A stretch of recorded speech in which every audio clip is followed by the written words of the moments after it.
Hey there everybody, welcome back to more Haunting Ground. Last time we started our terrifying trek by learning about a few key mechanics of the game, such as running and hiding. And today we're going to be learning about quite a few more of those mechanics as we finish off what is basically the tutorial section of the game. But first things first, we are going to have to do a little bit of backtracking to where we first met Debilitas. Actually is a nice item waiting down there for us. And if you remember that cutscene, well, Debilitas threw away his doll in favor of Fiona. And we are going to be using this doll in the future as a means of distracting Debilitas. It won't actually work if Debilitas has already seen us, but, well, we can set up some traps later. Also, we get a little bit of a short tutorial on the fact that occasionally Fiona can push boxes. It just requires getting into the proper position.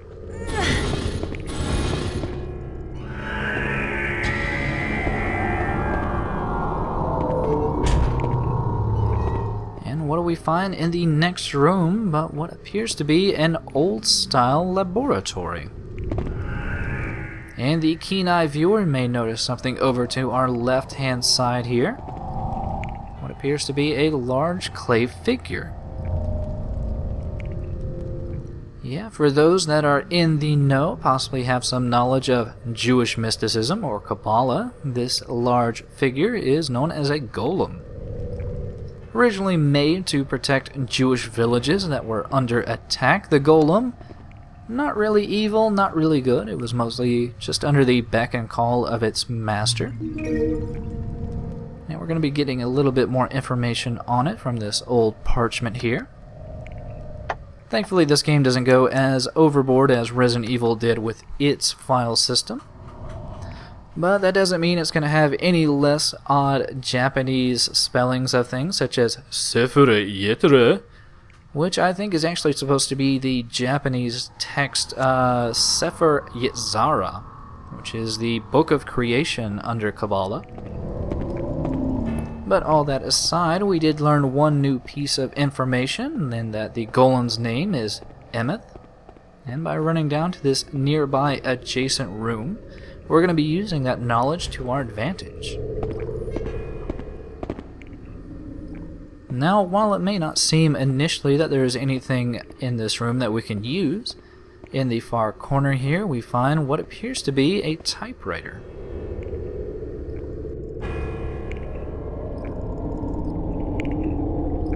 It's not a computer, that's for sure. It has alphabetic keys, though.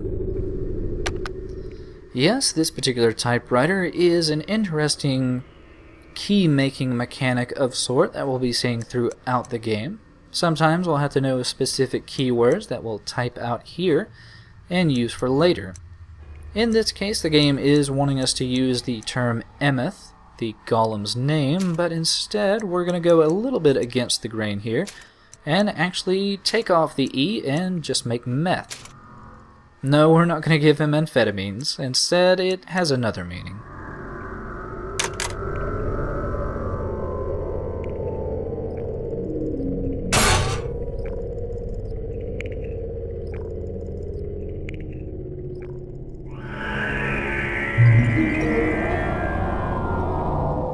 Like that, we have our new key plate in hand. We're going to go ahead and use that on the Golem.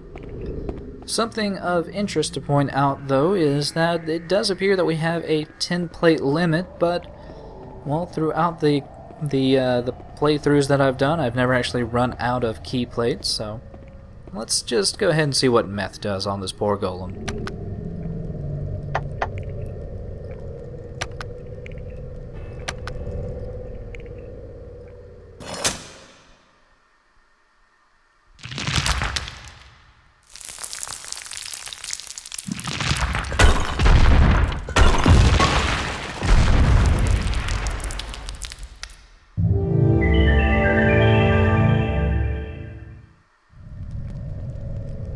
Yes, in Hebrew, meth is actually the term for death. So that is why our Golem friend fell to pieces. Actually, a little bit of a secret we could do there, which is why we now get our first piece of equipment, the obsidian choker. Actually, a rather odd little way that Hebrew works there, going just from emeth to meth. We go from emeth, meaning truth, to death. Not actually sure the deeper meaning there, but all that aside, we get a choker, which seems to make escaping from luminescence easier. And we will be getting more pieces of equipment throughout the game. We actually do have multiple equipment slots. It's not just one piece of equipment at the time. But with the golem out of the way, we now find ourselves in a odd architecturally designed courtyard. Now Fiona here mentions, why do the stairs stop halfway? And the most obvious answer to that is, well, from a gameplay perspective, they want to continue teaching you about things, so they want to force you down this ladder here.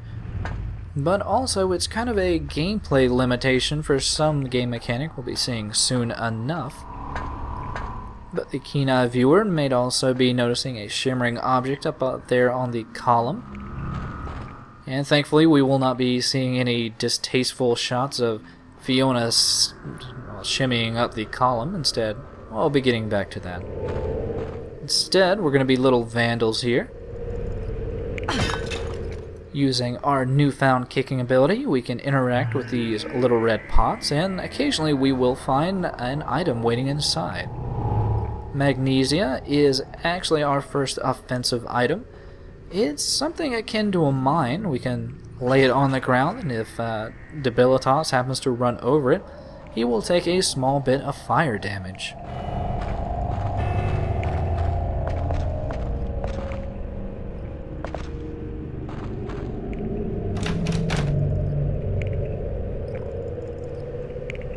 But here we get one of maybe 5 instances where we actually do need a key. Most of the doors in the game actually work on more complicated methods than just mere keys.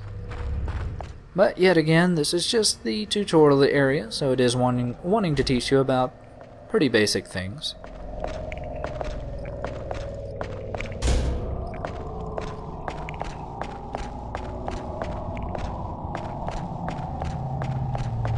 And down this alleyway we find a rather large dead end, but we do have another nearby door that actually is unlocked. And inside waiting for us, we happen to find some beautiful music. Along with something you can see there in the foreground, which is the key we were just looking for.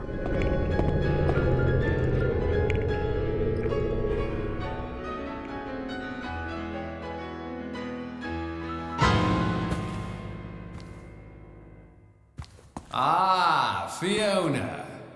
I see you finally awakened. There's something that I've wanted to show you for quite some time. Pull away that sheet behind you.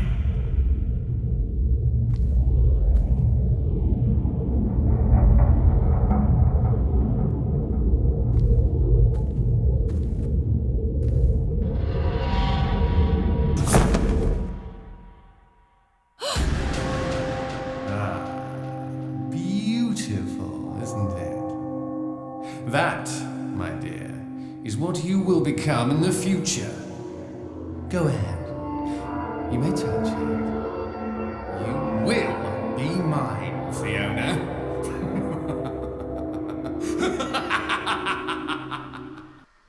And we get the actual sinister purpose of the game, in that someone wants to turn Fiona into wood?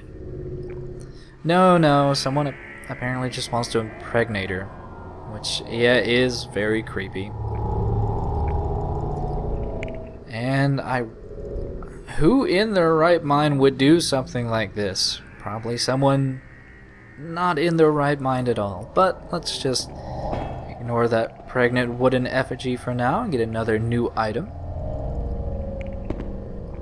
The chamomile is a lot like the lavender in that it is a positive effect on us. But instead of lowering our panic, it actually increases any missing stamina we have. We also get the key for that door we found earlier. And let's just get away from whoever that was just talking to us. I mean, at least it wasn't Debilitas, because I'm sure it would have just been really odd grunting and pointing and saying, "Dolly."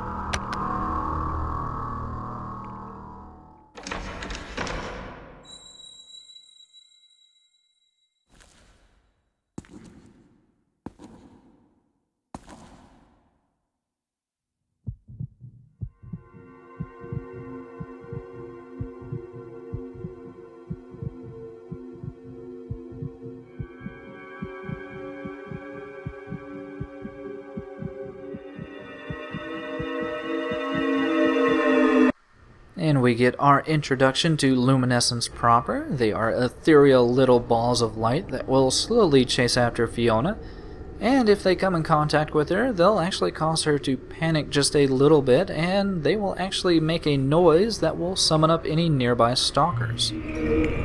But thankfully, with our obsidian choker we got before, well, they just will not attract to us as much, and they'll become more of a danger later on, but since this is just an introduction, well, we can easily leave this one behind. Just make sure never to leave a door open, as they will slowly chase after us into different rooms. What do we have here but what appears to be a large button?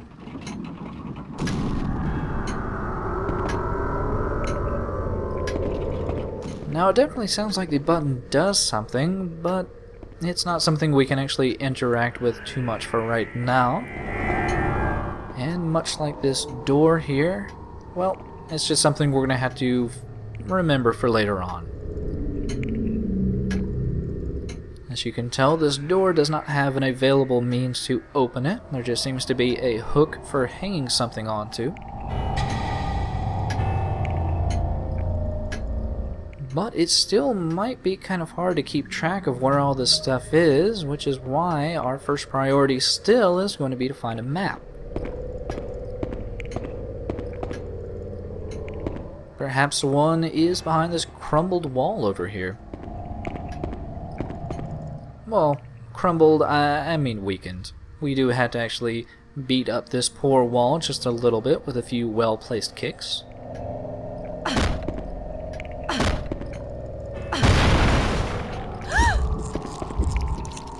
And we get a slight panic, but we can ignore that and instead get another brand new item. This is another offensive item. Instead of being a mine, this is more of a grenade that we can sometimes throw at our stalkers, and it'll cause them a bit of electricity damage.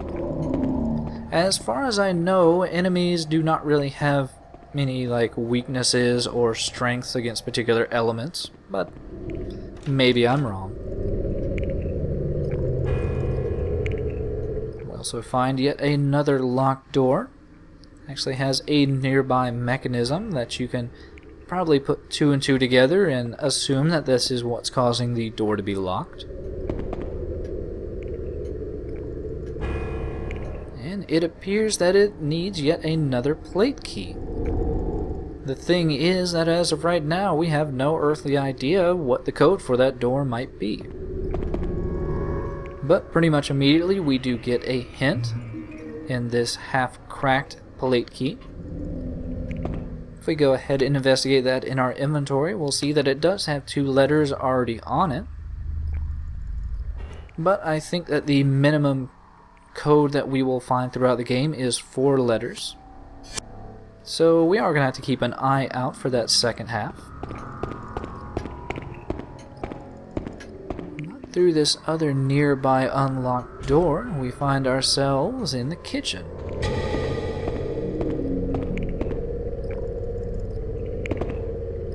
So either Debilitas was cooking himself a meal, or someone was expecting us for dinner. It looks like they have quite a bounty of meat getting prepared here. Not actually sure Fiona's going to be able to handle all this meat. But speaking of meat, there is yet another new item here, which is a piece of chicken jerky. And no, this is not yet another healing item. This is actually going to have a very special use for another new mechanic we'll be seeing probably towards the end of the video.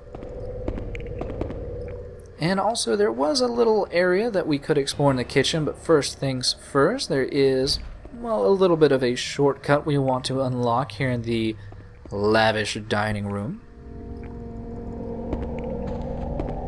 Also, it may be a bit hard to see, but there is what appears to be the second half of that plate key waiting here on the table.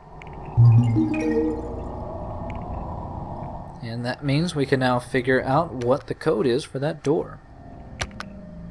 That's right, it's Stree. Or no, it's Rest. But we're not going to be heading over to the typewriter anytime soon. We're just going to have to keep that in mind for later. But by unlocking this door here, we actually find that we have made a almost complete circle, as this is the lower staircase area leading up to the guest room. We just duck into this little closet down here, find another item. And this is basically the less powerful version of that grenade item we found earlier. Anytime we see refined on an item, that usually means that it's more potent.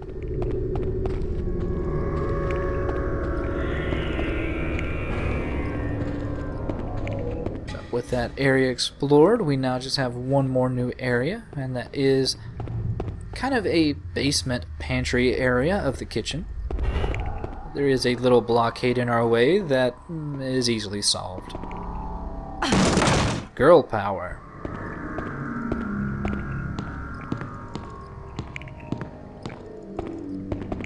And what do we have here but the item we've been looking for this entire time? The map. Or a sketch. Same difference.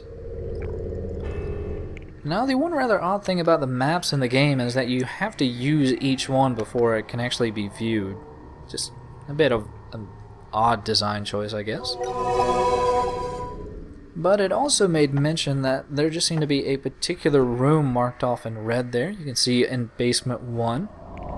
I guess that is going to be our end destination for this seemingly quite large area. But we are going to be exploring pretty much all this area.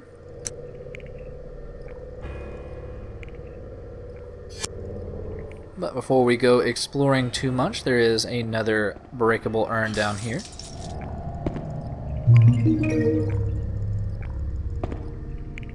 But I think with that all out of the way, we should just, go ahead and keep exploring. There's just so much of this castle to get around.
Please excuse me, miss.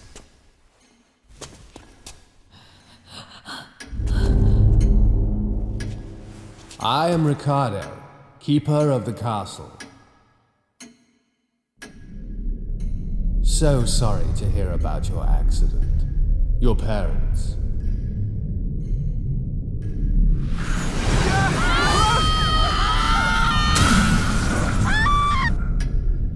As Master Ugo and Mistress Ayla are both deceased, you, Miss Fiona, are the sole surviving heir of Belly Castle.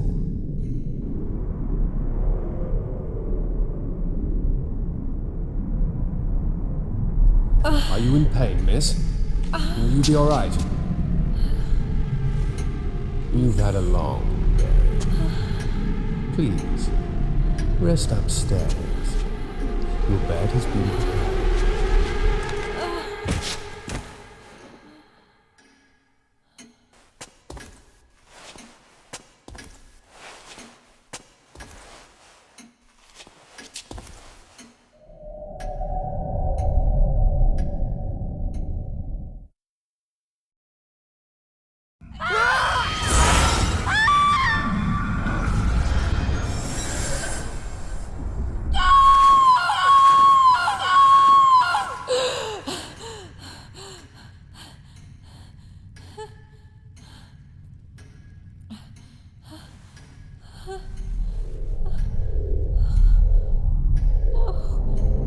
This isn't real. It's just a dream. This can't be happening to me. It can't be. Oh.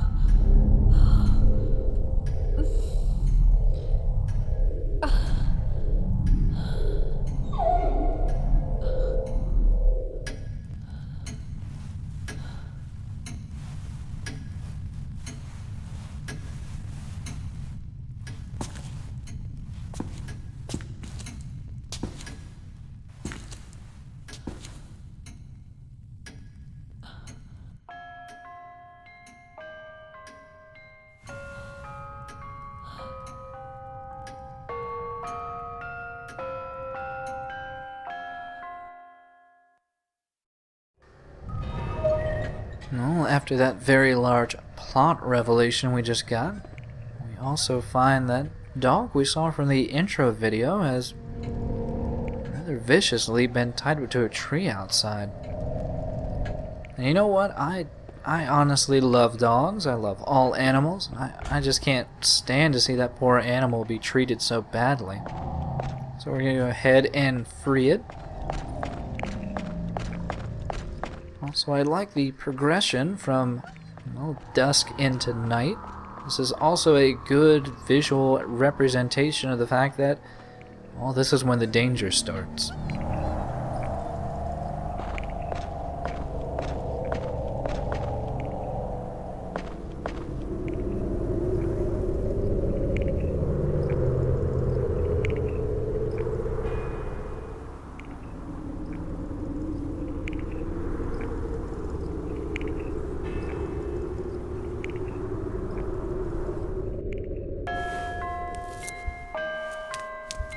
Go now, and don't get caught this time.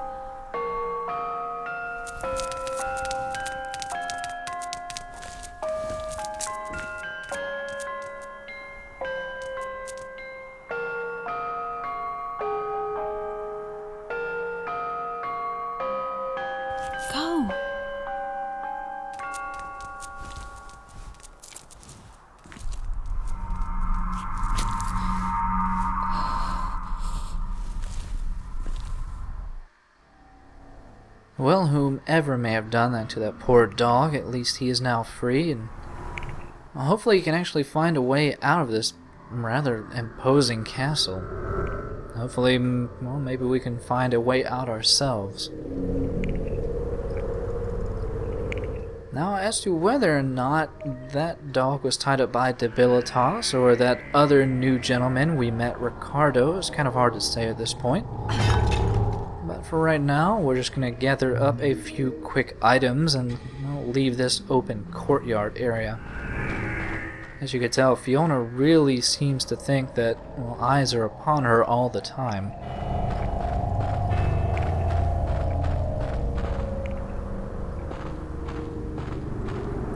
And overall, we're probably never going to have to revisit this area, as it is kind of a dead end, so it's a good idea to just go ahead and collect as many items as we can. And actually, sometimes over in this little secluded area, you can sometimes see a rabbit bounding about. It's actually rather odd that they included that particular animal model. It doesn't really serve any other purpose other than to be a rabbit that will sometimes run into the bush. But with that out of the way, we are going to go seek the safety of the save room, or the guest room.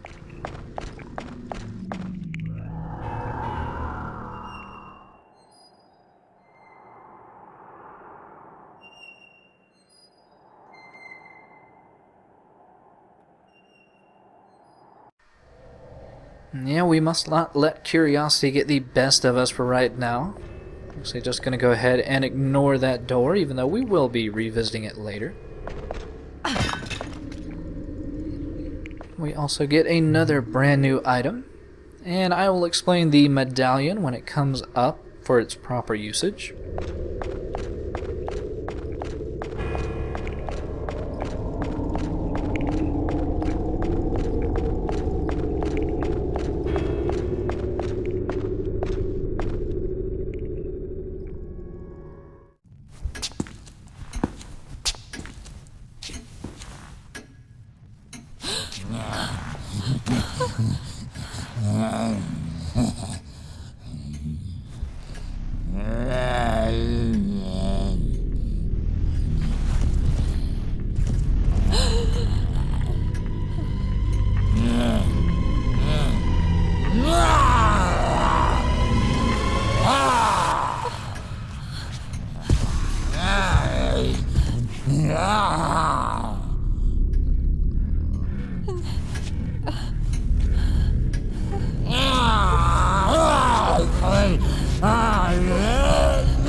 Thank God the dog came back to save us. Hurry!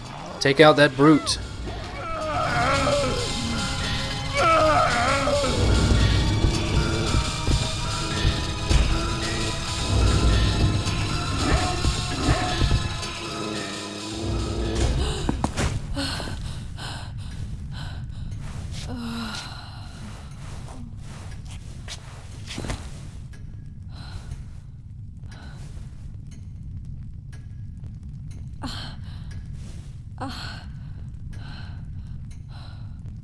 Thank you. You saved me. Come here. Come on, boy.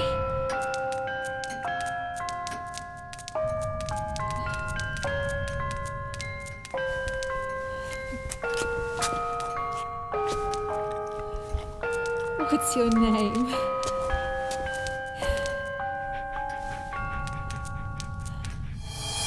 Huey? So you're Huey? Well, hi, Huey.